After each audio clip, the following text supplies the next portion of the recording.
हरे कृष्णा। राधे राधे दोस्तों, आप सभी को वैकुंठ चतुर्दशी की ढेर सारी शुभकामनाएं। वैकुंठ चतुर्दशी का यह पावन पर्व हर साल कार्तिक महीने के शुक्ल पक्ष की चतुर्दशी तिथि के दिन मनाया जाता है। हमारे हिंदू धर्म में वैकुंठ चतुर्दशी का विशेष महत्व है। इस दिन जगत के पालनहार भगवान विष्णु और भगवान शिव की पूजा की जाती है। साल में सिर्फ यही एक दिन ऐसा होता है जब भगवान विष्णु और भगवान शिव की एक साथ पूजा की जाती है। मान्यता है कि इस दिन विधि विधान से पूजा करने और व्रत कथा का पाठ करने वाले लोगों को स्वर्ग की प्राप्ति होती है, साथ ही जीवन के सभी दुखों से छुटकारा मिलता है। तो आज की वीडियो में आप सुनेंगे वैकुंठ चतुर्दशी की पौराणिक कथाएं। एक समय की बात है, भगवान विष्णु देवाधिदेव महादेव का पूजन करने के लिए काशी आए। वहां उन्होंने मणिकर्णिका घाट पर स्नान करके 1000 स्वर्ण कमल पुष्पों से भगवान विश्वनाथ के पूजन का संकल्प लिया। अभिषेक के बाद जब वे पूजन करने लगे तो शिवजी ने उनकी भक्ति की परीक्षा लेने के उद्देश्य से एक कमल पुष्प कम कर दिया। भगवान श्री हरि को पूजन की पूर्ति के लिए 1000 कमल पुष्प चढ़ाने थे। एक पुष्प की कमी देखकर उन्होंने सोचा कि मेरी आंखें भी तो कमल के समान ही है, मुझे कमल नयन और पुंडरीकाक्ष कहा जाता है। यह विचार कर भगवान विष्णु अपनी कमल समान आंख चढ़ाने को प्रस्तुत हुए। भगवान विष्णु की इस अगाध भक्ति से प्रसन्न होकर देवाधिदेव महादेव प्रकट होकर बोले, हे विष्णु, तुम्हारे समान इस संसार में दूसरा मेरा कोई भी भक्त नहीं है।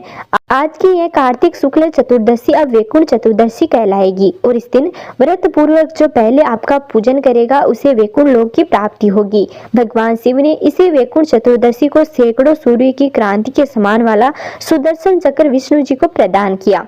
शिव जी और भगवान विष्णु जी कहते हैं कि इस दिन स्वर्ग के द्वार खुले रहेंगे। मृत्यु लोक में रहने वाला कोई भी व्यक्ति इस व्रत को करता है, वह अपना स्थान वैकुंठ धाम में सुनिश्चित करेगा। वैकुंठ चतुर्दशी की दूसरी पौराणिक कथा के अनुसार एक समय की बात है, नारद जी पृथ्वी लोक से घूमकर वैकुंठ धाम पहुंचते हैं। भगवान विष्णु उन्हें आदर पूर्वक बिठाते हैं और प्रसन्न होकर उनसे आने का कारण पूछते हैं। नारद जी कहते हैं, हे प्रभु, आपने अपना नाम कृपानिधान रखा है, इससे आपके जो प्रिय भक्त हैं वही तर पाते हैं, जो सामान्य नर नारी हैं वह वंचित रह जाते हैं। इसलिए आप मुझे कोई ऐसा सरल मार्ग बताइए जिससे सामान्य भक्त भी आपकी भक्ति कर मुक्ति पा सके। यह सुनकर भगवान विष्णु बोले, हे नारद, मेरी बात सुनो। कार्तिक शुक्ल पक्ष की चतुर्दशी को जो नर नारी व्रत का पालन करेंगे और श्रद्धा भक्ति से मेरी पूजा अर्चना करेंगे, उनके लिए स्वर्ग के द्वार साक्षात खुले रहेंगे। इसके बाद भगवान विष्णु जय और विजय को बुलाते हैं और उन्हें कार्तिक चतुर्दशी को स्वर्ग के द्वार खुला रखने का आदेश देते हैं। भगवान विष्णु कहते हैं कि इस दिन जो भी भक्त मेरा थोड़ा सा भी नाम लेकर पूजन करेगा वह वैकुंठ धाम को प्राप्त होगा। तो ये थी वैकुंठ चतुर्दशी की दूसरी कथा। अब सुनिए वैकुंठ चतुर्दशी की तीसरी कथा।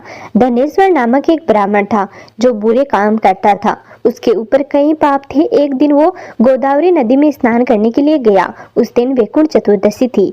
कई भक्तजन उस दिन पूजा अर्चना कर गोदावरी घाट पर आए थे। उस भीड़ में धनेश्वर भी उन सभी के साथ था। इस प्रकार उन श्रद्धालुओं के स्पर्श के कारण धनेश्वर को भी पुण्य मिला। जब उसकी मृत्यु हो गई तब उसे यमराज लेकर गए और नरक में भेज दिया। तब भगवान विष्णु ने कहा, यह बहुत पापी है, पर इसने वैकुंठ चतुर्दशी के दिन गोदावरी नदी में स्नान किया और श्रद्धालुओं के पुण्य के कारण इसके सभी पाप नष्ट हो गए, इसलिए इसे वैकुंठ धाम मिलेगा। तब धनेश्वर को वैकुंठ धाम की प्राप्ति हुई। तो ये थी वैकुंठ चतुर्दशी की पौराणिक कथाएं। अब जानिए वैकुंठ चतुर्दशी की पूजा विधि के बारे में।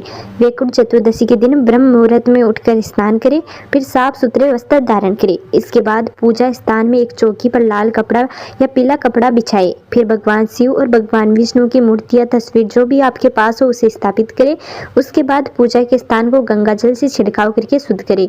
इसके बाद एक घी का दीपक जलाकर व्रत का संकल्प लें। इसके बाद भगवान विष्णु को पीले फूल, पीले फल, पीला जनेऊ और पीले चंदन अर्पित करें और भगवान शिव को सफेद जनेऊ और सफेद चंदन अर्पित करें। इसके अलावा आप भगवान शिव और भगवान विष्णु को कमल के फूल या गुलाब के फूल भी अर्पित कर सकते हैं। ऐसा करना भी बहुत शुभ माना जाता है। इसके बाद कम से कम 108 बार भगवान विष्णु के मंत्र ओम वासुदेवाय मंत्र का जाप करें। इसके साथ ही आप भगवान शिव के मंत्र ओम नमः शिवाय मंत्र का भी जाप कर सकते हैं।